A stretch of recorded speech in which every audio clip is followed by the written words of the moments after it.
Hello, welcome back. I hope you guys had a great lunch and a good time of discussion talking about the leader's marriage. We had a great discussion here in Chandler, Arizona.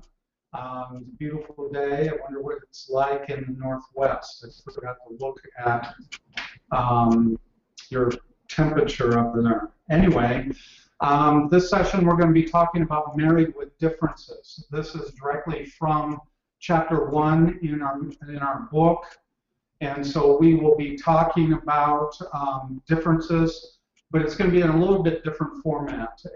And again, I would encourage you, if you have the Fortified Marriages book, to go through the book. We're not going to really talk about study 1 and 2 today. But they're important. Who is Jesus Christ? What does that mean, that foundation of the foundation, as it applies to our marriage? And then another critical thing is, who are you in Christ? And huge thing. And we'll talk a little bit about that next session. But right now, we're going to talk about differences. Many of us we're drawn together by our differences. But then our differences tend to drive us apart once we're married. Yeah, we think they're cute when we first marry, and then after we're married, it's like we can't stand each other. Right. Yeah, that's what it is. And so before we start, though, let's open in a word of prayer. Heavenly Father, we just thank you for how you created us. I thank you, Lord, that you created my wife differently than me. And so I pray for your guidance in our time together this morning or this afternoon. And Lord, that you would be at work in all of us and just help us to understand not only our differences, but how we can use our differences to strengthen our relationship and strengthen our ministry. So we commit this time to you in Jesus' name. Amen.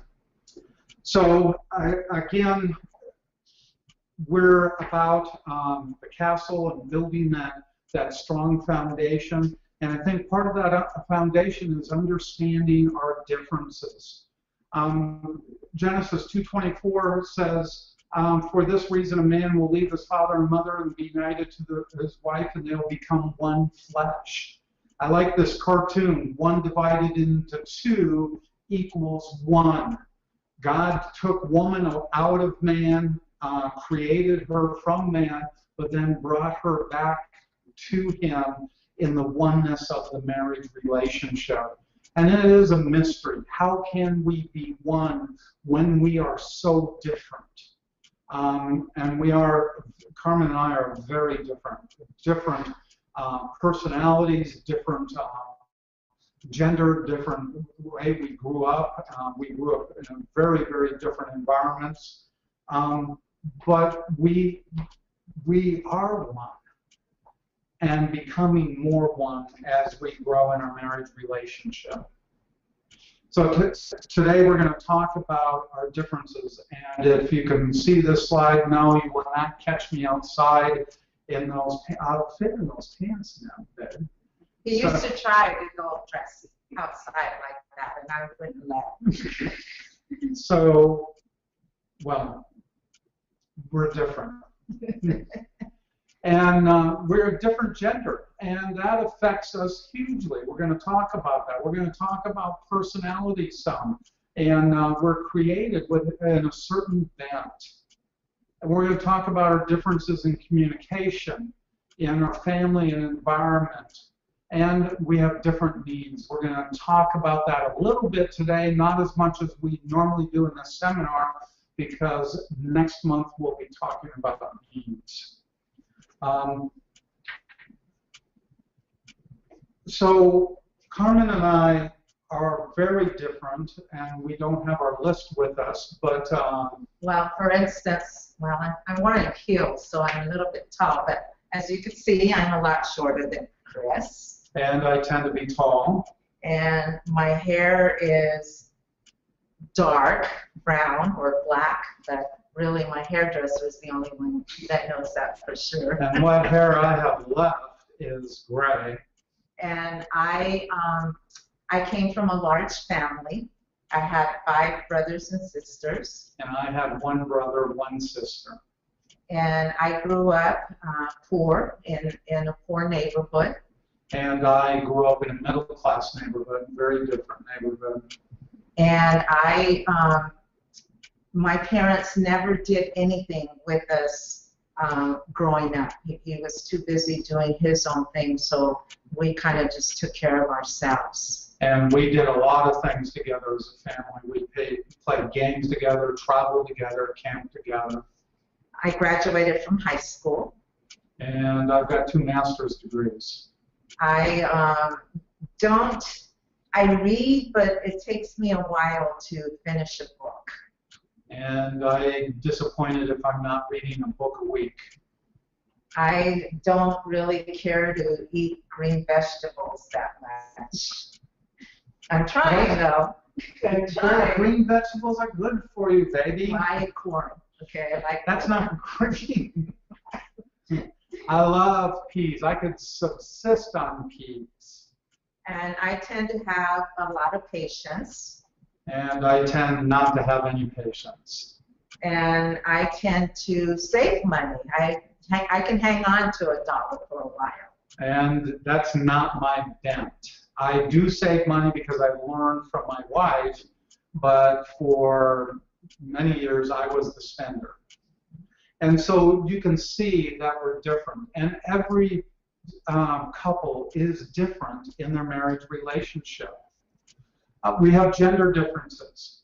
Genesis 1:27 says that God created man in his image. In the image of man, he created him. Male and female, he created them. We're both in God's image. Man is not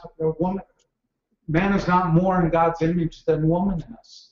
We're both in his image, but our gender differences affect every cell in our bodies. It's the way we think, the way we process information. It is everything. Men tend to be physically stronger than women. It's just a fact. We tend to be physically stronger. It's a difference that we have between the 2 of us. The male brain tends to be 10% bigger than the women's brain. But men, before we think that that makes us smarter, realize that women tend to have more connections between the 2 hemispheres. And so any advantage we might have because of size is outweighed with the lack of connections between the 2, and that always makes me want to say something, but I'm not going to say that men are half-wits. No, I didn't say that. We handle stress differently. We respond to danger differently. Every aspect of our lives is affected by our gender differences. And when we understand that, it's going to help us in our marriage relationship. We're created differently. Psalm 139:13 says, "For you created my inmost being. You knit me together in my mother's womb." We tend to discount our differences somewhat, but we have to realize that God created us each as individuals. In our mother's womb, he knew who we were. And we're created differently. We communicate and interact better when we understand our differences. And we're not taught this. We're supposed to get along, but we're not taught that we have to understand our differences. I remember before we came to understand all of this, I used to think that Chris was broken, that something was wrong with him because he didn't respond the way I did. He didn't feel the way I did. He didn't know, he didn't have the compassion that I did. And so I thought, well, he's just a cold, callous person because he doesn't care. And I didn't understand that we were different. And then sometimes it's the other way around. Sometimes it's the husband that's the nurturer, and the wife is the one that seems a little bit more callous or cold.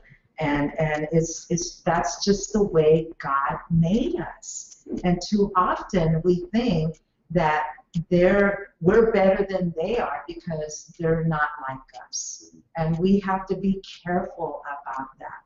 We struggled in that area for way too many years because we did not understand this. We expected the other person to be like us, and that's not how God made us. Yeah, it isn't. And so whether there's a lot of labels for personalities, there's temperament, there's different things. I believe in the nurture and created type when it comes to personality. Like Tim LaHaye talks about temperaments. I think we're born with a temperament, but our personality evolves over our lifetime, really. But our temperament is going to affect us. And so, but we like Gary Smalley and John Trent's view of personalities. They talk about personalities as animals, and to me that's more descriptive. I can identify, I can remember. I never remember which color is which, and phlegmatic sounds like something that comes from your throat, not a personality. So we like the animals, and so let's talk about that quickly on page 26. If you have the Fortified Marriages book, there is actually a great chart that kind of breaks down the 4 personalities if you want to follow along with that. They're going to come up on the screen. Yeah, but the first one is the Golden Retriever. And that's my wife. She's the Golden Retriever. She likes to do things the easy way. She's friendly. She tends to be very stable. She's steady. She can be usually very cooperative. She can be reluctant. She can be indecisive. But she's also very loyal and tends to be very patient. And then we have the otter. This is the type of person that likes to do things the fun way. They're the party waiting to happen. They're the social butterfly. They're usually very enthusiastic, outgoing, interested and lively. Many times they're disorganized. They're personable. They can become restless. They like recognition.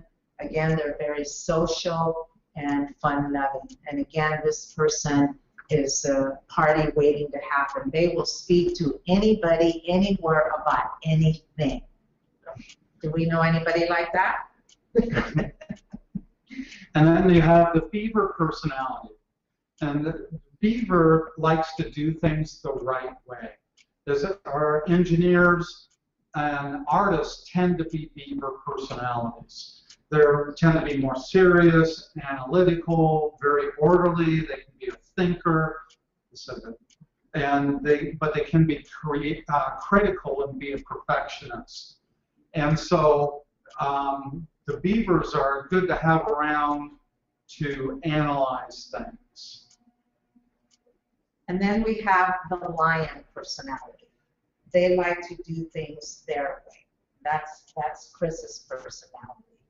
And so they're very decisive, independent, they're very direct, they're achievement-oriented, they tend to be impatient, they are resistant, they're adventurous, they like to take charge, and these are usually your leaders. Right.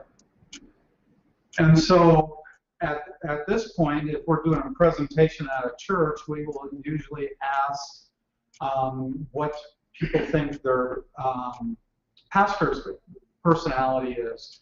And very often, pastors tend to be a combination of otters and lions, either an otter lion or a lion otter. We all tend to be a combination of some sort. That's what makes us unique. And but when you understand this, it helps you interact better. And what we will tell congregations is that, if you understand your pastor, where he's coming from, you can better interact with him. If you have a lion for a pastor, very direct, very, focused on making things happen, you don't want to come up to him and talk to him in between services and try telling him a big, long story. He's focused on what's going to happen in the next service. But as pastors and leaders, it's also beneficial because now you can look at someone and say, wow, they're not, or they would be great as a greeter, to welcome people, make people feel welcome.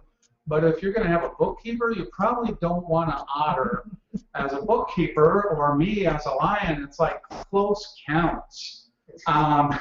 You want a beaver personality where it's going to be exact and those numbers are going to be right.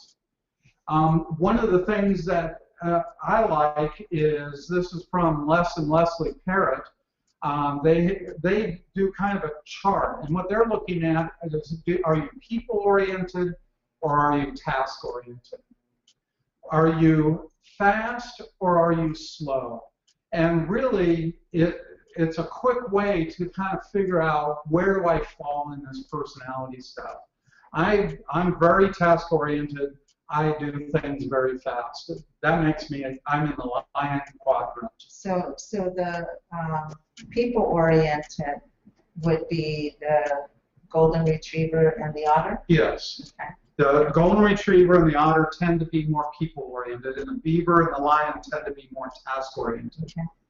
And so you can, and we would encourage you to not only look at yourself and where do you fit in this, but where does your spouse fit in this? Where does your family fit in this? Because it can help you with all of your relationships. Well, as I'm looking at that too, the golden retrievers and the beavers tend to be more slow, Right. and they tend to do things slower. Right. And the otter and the lion tend to do things faster. Yeah.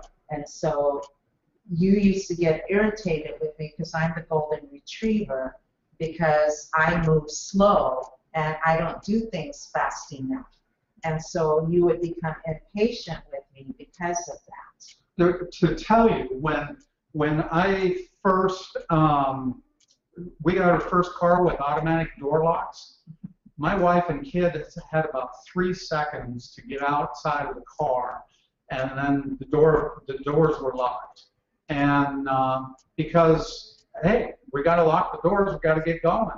And, it wasn't right. I say 2 things. At the end of this study in our book, we say there's 2 things required. Some accommodation required, some change required.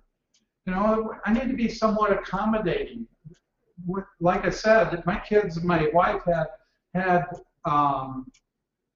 3 seconds to get outside the door.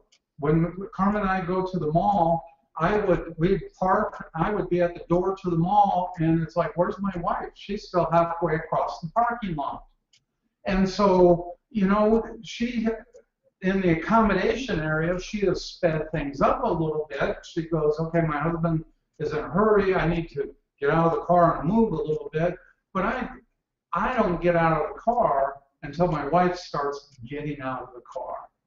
And I have grandchildren the same way. They move very slowly, and so now I try to be more accommodating.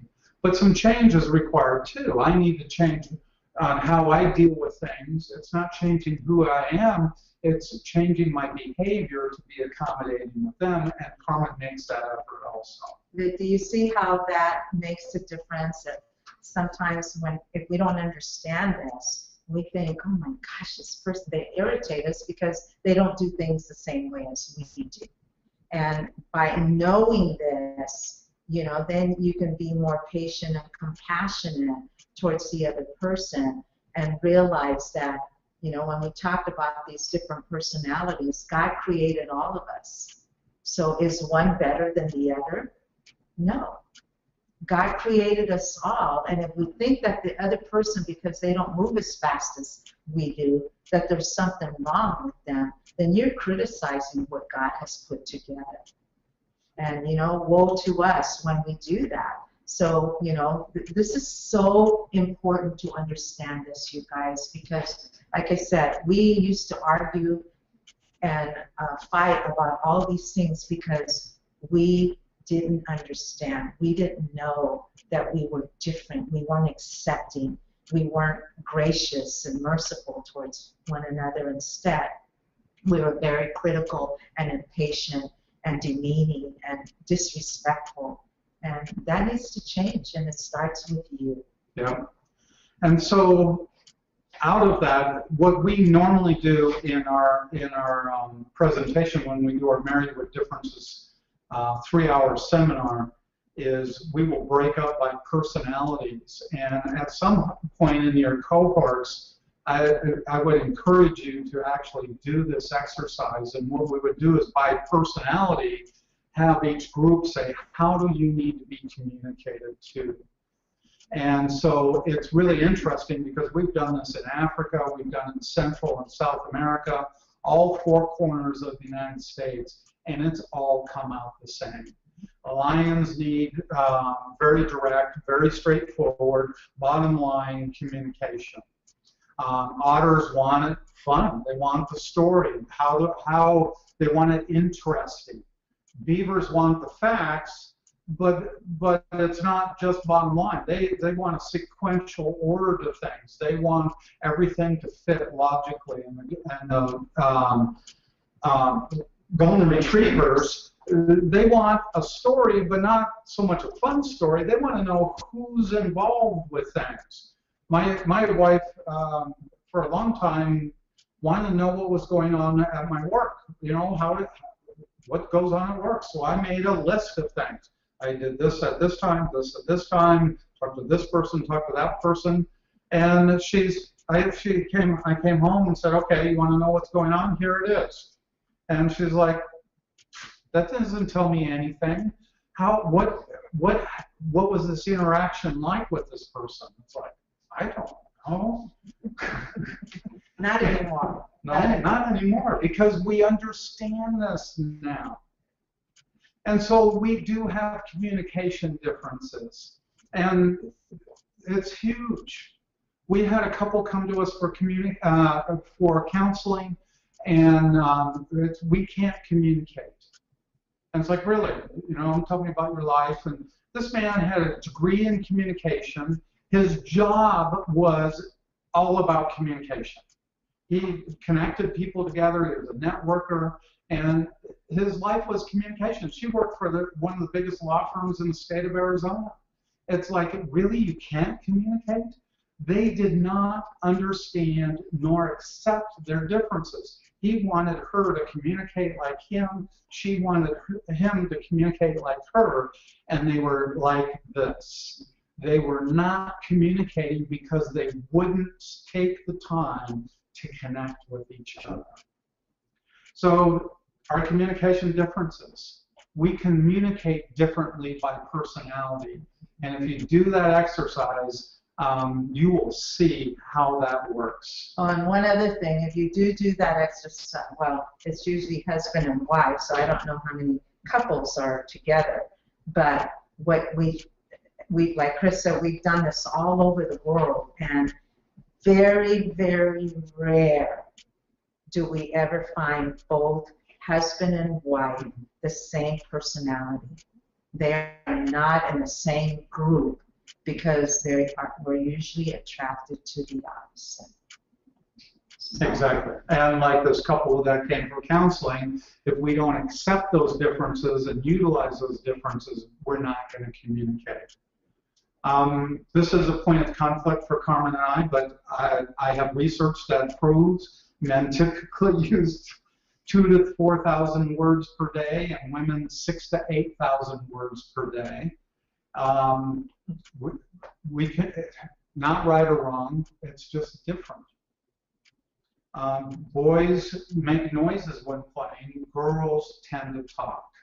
And if you raise boys and girls, you've seen the difference. Girls usually start very verbal, very early, and boys usually take a little longer. And if you watch boys play, there's a lot of noises going on.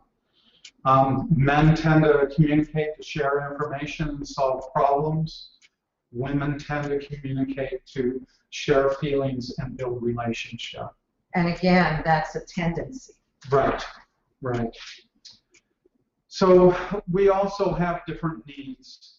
And we talked about this in our last session, that men and women are different.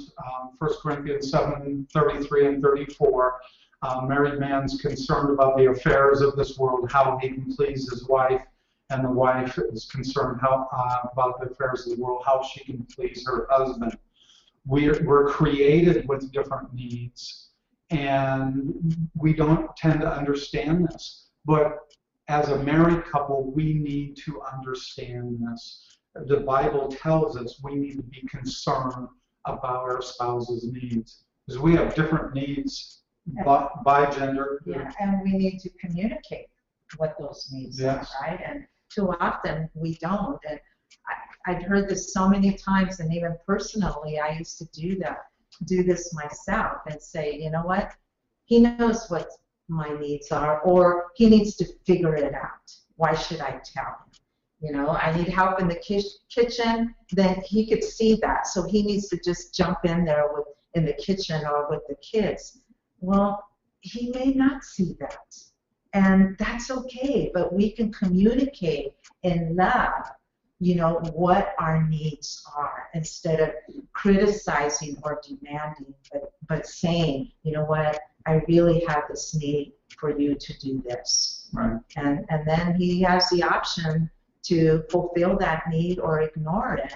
And if he or she ignores that, then what's that saying?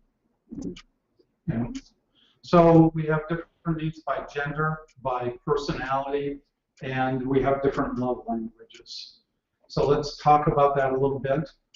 Our different needs. Women tend to have these needs. The affection, companionship, it's, guys, if you have a need that falls on this side, that doesn't make you a sissy. But this is what the experts say women tend to need, and men tend to have these needs. And what's interesting, because you see companionship on both sides, it's a different companionship. For me, companionship, if I'm sitting on the couch watching a football game and my wife's sitting next to me and touching me and leaned up, she could be sleeping, she could be doing reading, doing needlepoint. I am content. That is companionship. Do you think that's companionship for her? No. She wants to be face-to-face, talking, communicating deep things. It's like, oh, kill me now. But I've learned that's what she needs. That's what is companionship to her. First Peter tells us to live with our wives in a understanding way. I understand she needs that companionship, that connection, that emotional connection. And she knows that sometimes I just need to sit there and veg out and watch a football game and have her touch me. And sometimes she watches the football game with me. It's like, cha-ching, score on that one. Because it is about giving to each other. And that's what we want to do.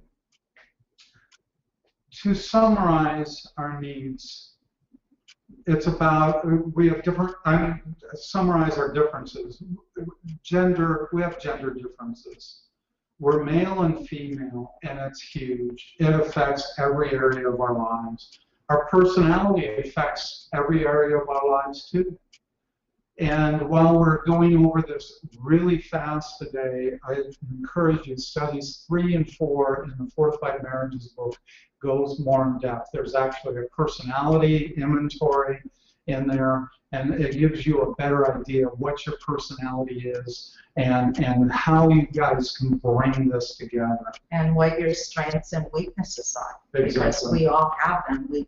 God's given us different abilities, and we all have different weaknesses, and we believe that that's why God brings these two different people together, because we fall in love and we think that it's going to stay like that forever.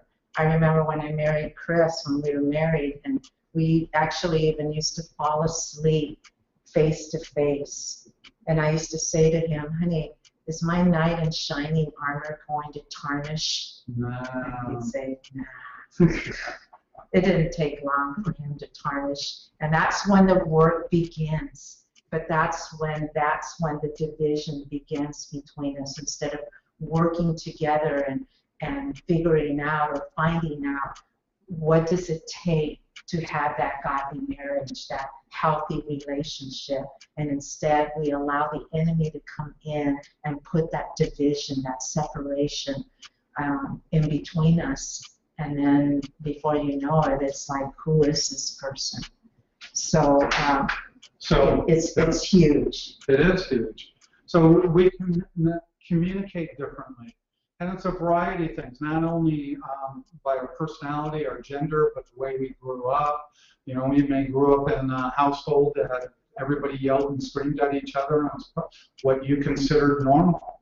And your spouse probably didn't grow up that way. And so how can you bring that together to where you can communicate in ways that you're going to be heard? We have different families and environments growing up, and we didn't really talk about that today. But exploring that in the book, we have a family or a life history inventory that talks about how you grew up. When Carmen and I first did that inventory, we'd been married 21 years, and we learned things about each other we had never known. And it's sharing that information about each other. And so we can grow together in that oneness, getting to know each other. Going a little bit further in that family and environment growing up, so often, you have these blended families, and these children, maybe some of you grew up in blended families, and you were bounced back and forth from your mother and then to your father, and the environment, the way they did things was totally the opposite. So then you have your child in the middle trying to figure out what are they going to do. And it's no wonder that they're so confused and have issues, because it's so different. Right. And especially going into ministry, you want to realize that. Carmen mentioned that we're both previously married, and one day my son told me, he says, what, Dad, I'm an only oldest, youngest, middle child. And it's like, what? And it took me a while to be able to say that. Obviously, he had thought about it. What a potential mess. Because in one instance, he's the only child, in another instance, he's the oldest, but then he's the youngest in another instance, and the middle child in another one. And so, no wonder God hates divorce. And yet, Michael loves the Lord now and is a great dad and husband, and it's by the grace of God. But realize that's where we're ministering, is having people like that in our church and dealing with people like that. Let me say one other thing. I'm going to plug a book. Elizabeth Marquardt wrote a book called Between Two Worlds, and if you're dealing with couples with blended families, I would highly encourage reading that book, because it really gives a great view. It really expounds well about what kids go through. When I read that book, I went to my kids and said, "Did you know this? Did you know?" And they're like, "Yeah, where were you?" And because I'm trying to build our relationship, I didn't have a clue of what they were going through. And it's pretty amazing. And then the last thing, remember that we have different needs. And all of this, folks, it's not right or wrong, it's just different. We are very, very different people. And it's our differences that are going to strengthen us if we use those differences rather than argue about them. And we need, as I mentioned before, we need to communicate what our needs are. And too often, you guys, we end up communicating what our needs are when we're arguing. When we're upset at one another and we start throwing, darts at each other and saying, you never do that, and I needed you to do this, and you didn't come through. That is not the time to communicate what your needs are. It's a time when you do that is when, there's peace between you. Maybe you're in prayer and you prayed about this, and you come to your spouse, you come humbly before God, humbly before each other, and say, it bothers me to even bring this up because I know it may bother you, but I have a need for, and you fill in the blank. And so, keep that in mind, because too often we don't do that, and we need to learn to communicate to our mate in a loving, respectful way what our needs are. So hold that thought, because next month we're talking about communication and conflict. Okay. So how do we tend to handle our differences? How do couples tend to handle their differences? And at this point, we, in our seminar, we get input. It's harder to get input, and I don't have someone to monitor my computer to see what you guys have to say. So we're going to throw some things out there. We tend to argue about our differences. Carmen and I did for years. Well, it's interesting, though, because when we do this and we have a whole bunch of couples in front of us, it's funny because so many of them tell us what the Christian way to do it, that when they pray together, and that they're very loving and tell each other, talk about that. And really, a lot of us don't have healthy relationships. So how do we tend to handle our But even differences? in healthy relationships, we don't tend to do the positive things about our differences. We tend to argue or use the silent treatment or manipulation, or we try to change our spouse. It's like, well, you should, like Carmen said, I should know what her needs are. I should figure it out. She actually told me, you should be able to figure it out. It's like, I can't. I'm dense. Or so we scream and yell because we think that's the only way that they're going to hear us. And does that work? No. Or we're demanding, we're defensive, we withdraw. That was my modus operandi. I would withdraw and just shut down. Or we can use sarcasm. Carmen and I used to actually argue over how we squeeze the toothpaste.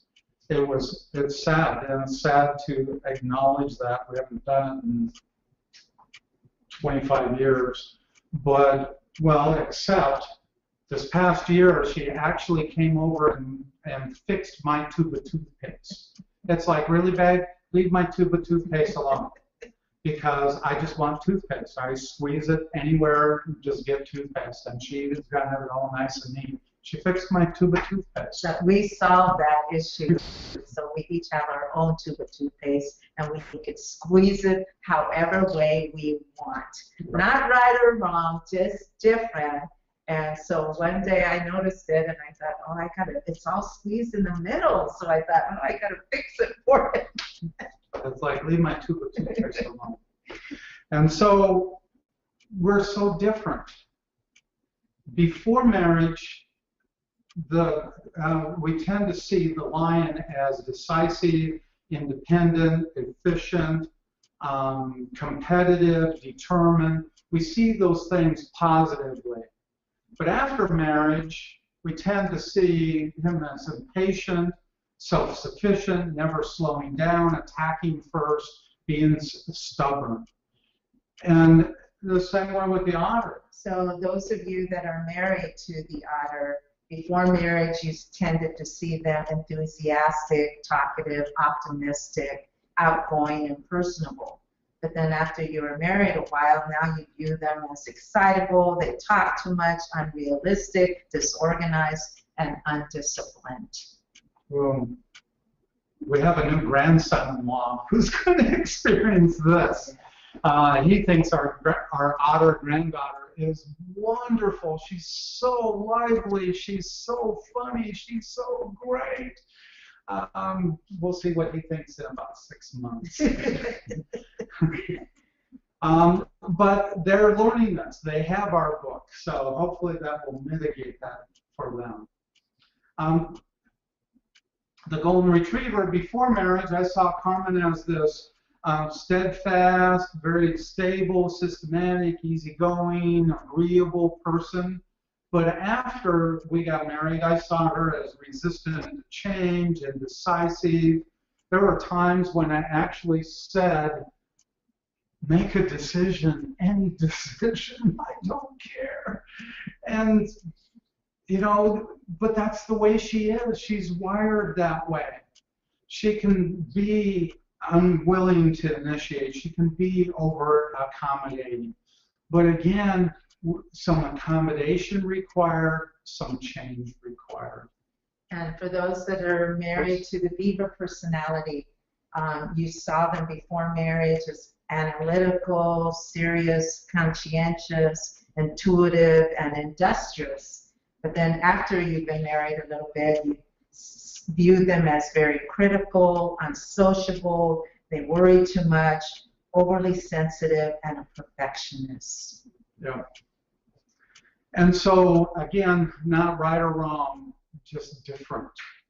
And we need to realize that we have both these positive or strengths and weaknesses in our personality, and when we bring those together, we utilize those together, it's going to be better. But it's a matter of what direction are we going to go. You know, and I like this metaphor of the railroad tracks because too often that's what happens. We get on the railroad track and it's like, it's my way, we're going my way, and we both get that way. And just like this picture, those railroad tracks are going in different directions. And we've just seen it time and time again in couples counseling. They don't get past their differences, and they have expectations of each other that leads to resentment. And we become, we're resenting. And I don't know if you guys are going to be able to see this. Normally in our seminar, we'll do an exercise. We'll have all the couples stand up. In fact, we have one couple here with us. Why don't you guys stand up and you can try this? And so, and keep this in mind that as leaders to maybe do this exercise, maybe among your leadership.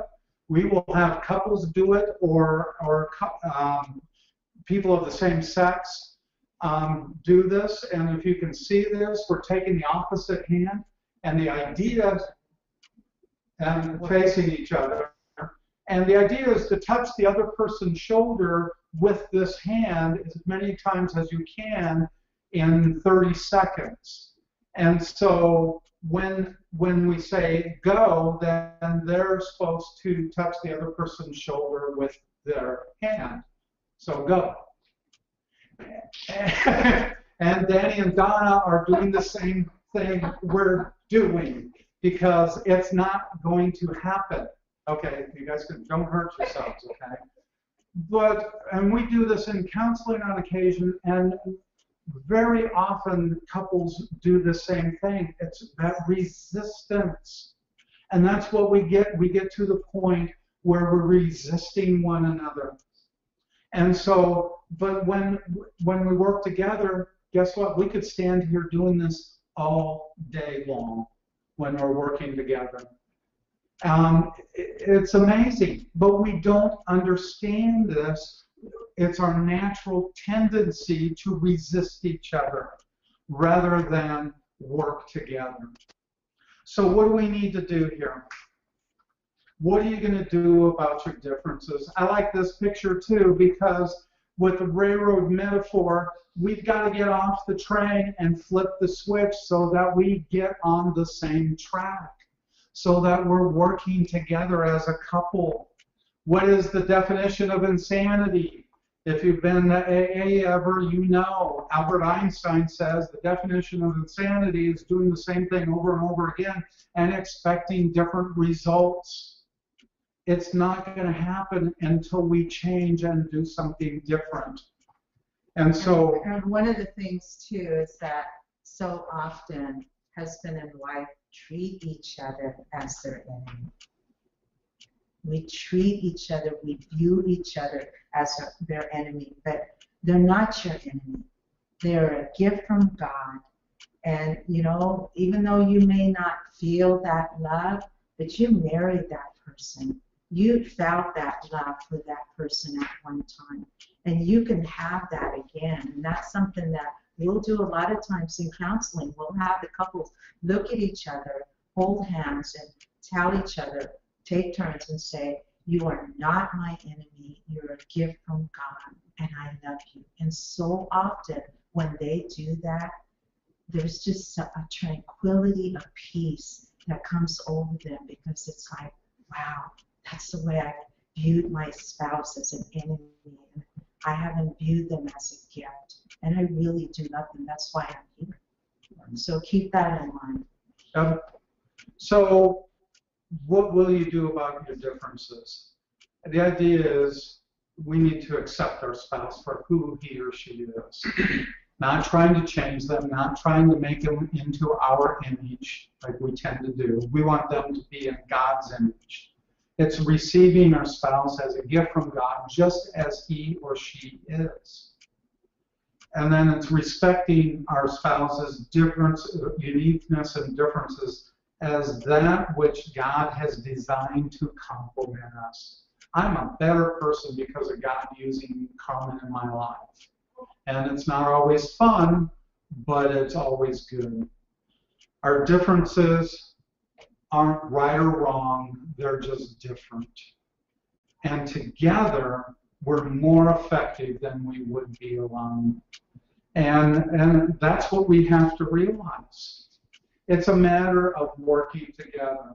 Ecclesiastes 4:9-12 says, two are better than one because they have a good return for their work. If one falls down, his friend can help him up, but pity the man who falls down and has no one to help him up. Also, if two lie down together, they will keep warm. But how can one keep warm alone? Though one may be overpowered, two can defend themselves. A cord of 3 strands is not quickly broken. It's huge, guys. This, the cord of 3 strands, Jesus Christ, husband and wife, working together in that cord, it's not going to be broken. And it's a matter of using our differences together. So what do we do about how do we work together? It's recognizing your differences and working to understand your differences and learning to appreciate your differences. Now, the first two I've got down pretty well because we've been teaching this for a long time. I know our differences. I understand those differences. Appreciating them, usually I appreciate them. Sometimes I don't appreciate them. But we're working on it. I'm still working on that. But then we can really begin utilizing our differences. Carmen has skills and abilities I do not have. And so when we utilize those together, we're going to accomplish more. And so it's a matter of utilizing our differences in our communication. It helps our organization, our finances, our parenting. Utilizing our differences is going to help us in every area of life. It's going to help us better meet the challenges of life. So I like this one picture. You know, we understand the football team if you're from Central America, but that is not going to work. We understand the football team or the soccer team But look at the basketball players here. There's Yao Ming, he's 7'6". Earl Boykins is 5'6". Can Earl Boykins do what Yao Ming can do? No. He's 2 feet shorter. He can't do what he does. Can Yao Ming do what Earl Boykins can do? No, he can't. And so when they work together, they can accomplish a lot. And it's the same way as husbands and wives. One person that can't do what the other person can do, or not as well. Yao Ming can dribble a ball, but he can't, he's going to get the ball stolen from him. And so it's a matter of working together. And so our challenge to you is to apply what you've learned today and keep learning about this. James 1:22-24 says, do not merely listen to the word and so deceive yourselves. Do what it says. Anyone who listens to the word but does not do what it says is like a man who looks at his face in a mirror and after looking at himself goes away and immediately forgets what he looks like. It's huge. We have to apply these principles to our marriage relationship, but really to all of our relationships. We were in Colombia doing seminars over a 4-day period. Our translator was a young man. He was unmarried. And, we're doing marriage workshops. And at the end of those workshops, he says, you know what, Chris? What I have learned will transform my relationship with my dad. It's like because he learned, his dad was a lion personality, tended to be very gruff and tough with him. And he said, now that I understand how my dad is, I can get along better with him. This can transform any of our relationships. Do we want a marriage of division and argument? Do we want one of happiness and working together? It's our choice. And so as you look at the questions and discuss those, we would encourage you to really kind of look at where you're coming from on your differences and how you view your differences with your spouse, but also how you can apply this to your ministry. So thank you for your attention, and we will see you back after the break. God bless you guys.